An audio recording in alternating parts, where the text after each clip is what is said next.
Why do you make art? I think it's my chosen language for communicating ideas and exploring ideas. It's also the lens through which I see the world. I think I've always been quite a wordy person and a deep thinker, and I love words. However, I've always been conscious that there are some things that I want to say, or connections I want to make, or things I want to say that words aren't enough. With regards to that, what kind of ideas and interests do you like to work with? I've always been very interested in the internal world of experiencing sensation, the thoughts and feelings that are going on inside you, and then the outside world. So there's the inside landscape and the outside, and then there's, well, your body, which is the bridge between the two. And that sense of gap, that disconnection, and how do you feel connected and part of the world. I went and did web design, and I was like, that's a digression, isn't it? What, you know, okay, but I didn't see how it fit in. Yeah. I didn't see what the connection was for many years. I am motivated by the tension or contrast between feeling connected and making a connection, as opposed to being disengaged and alienated or isolated.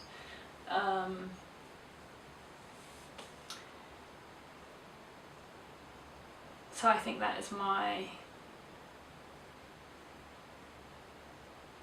and that has led me to become very interested in the moment of contact, or the moment of encounter, when people meet each other, or meet an experience, or meet artwork.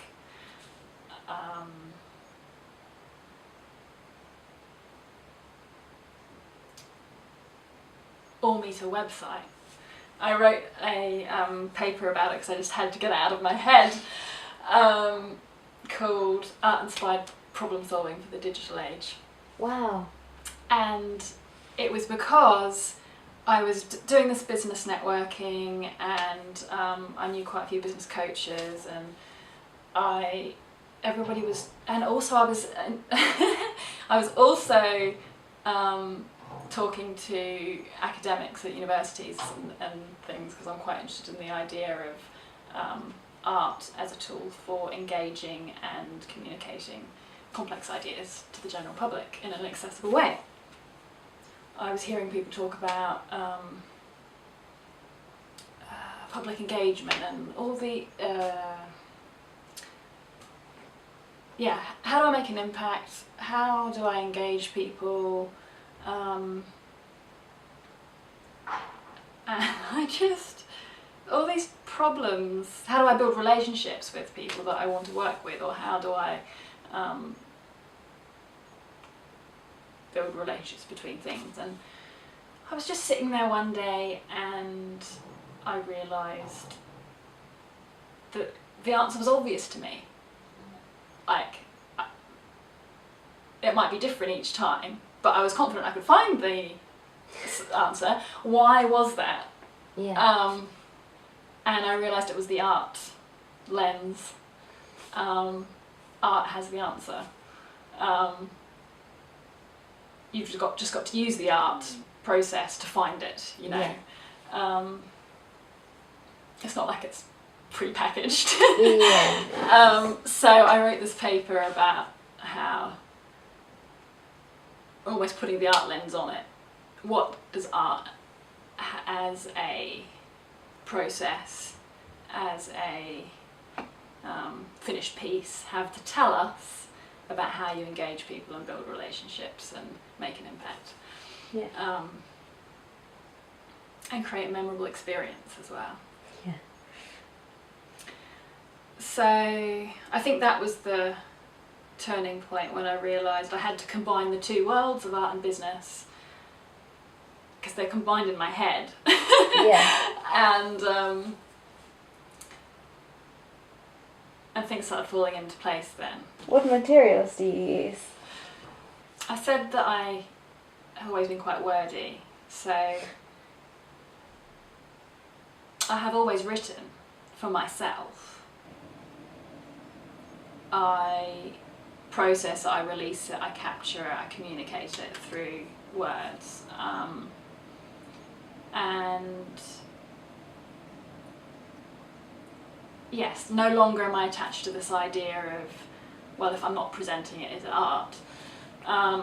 So much so that I don't have many finished, or documented should be the right word, I don't have many documented recent work, because all this time when I was busy being a designer and not thinking so much about the art side of things,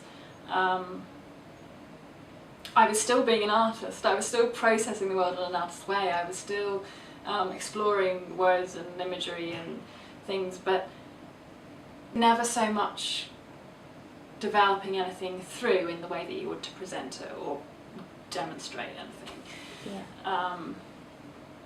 And so much so that I now consider that alchemy that happens when you meet the world, that point of contact, that moment where you bring your genuine self to an encounter or to a moment of creating, whether you're creating in clay or you're creating in an exchange with people. Yeah. That is the art. Yeah. So as long as you're bringing your mind, your body and your heart to your work in the moment, you're making art in my book. I think primarily I'm motivated by ideas, so I prefer to think about what experience I want to create, what idea I want to portray, and then I will choose the most appropriate material for the idea or experience. Of all disciplines, I think I'm probably a printmaker. I absolutely love the process, especially things like lino and photo transfers and solar plates and things like that. So, going back to the words thing, when I was about 16 or 17, I was doing printmaking at college. I was exploring how you could express a feeling or an emotion with just a colour or just a shape. And I was looking at the quantity of white space and the use of text as well within my print. But I don't remember having any training in typography, for example, but text as a shape, as a form, as a structure, was hugely interesting to me and remains so, but that was the turning point, that was the moment where in my work you can see that as a theme or as a focus. There's not actually a great deal of traditional printmaking actually on the thing, but it was different. You know, it didn't look like anything that anybody else was doing. And what I'd actually taken inspiration from wasn't the printmaking books, it was the graphic design books, the graphic posters. I love how you can just see a piece of good design and the arrangement of colour and form. It's like looking at a candle flame, it just rests your brain, it's just balanced and perfect. What is your definition of success? I think.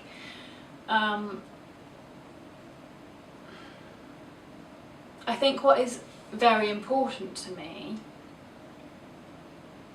at the moment is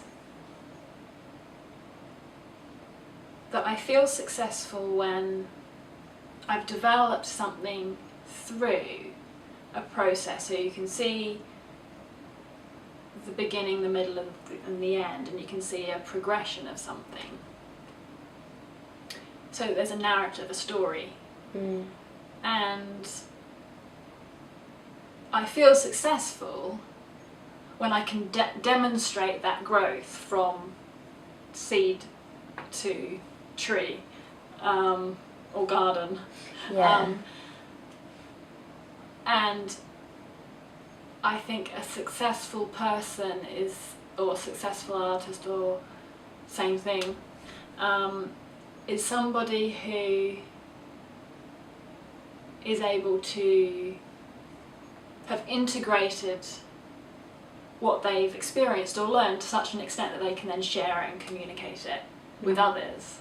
The reality is, if that sort of chapter's complete, it's embodied now. It's in you, and you can take that forward into whatever you do in future. I'm very bad at actually celebrating and acknowledging the progress that I make in anything. So I think that's actually a very important component of feeling successful, being successful, recognising your success, building on your success, is actually making sure that you've got a way of acknowledging and celebrating what you've achieved. And it's probably best not to rely on the traditional models of certification and things to celebrate and measure that. You need to create your own celebrations and ways of valuing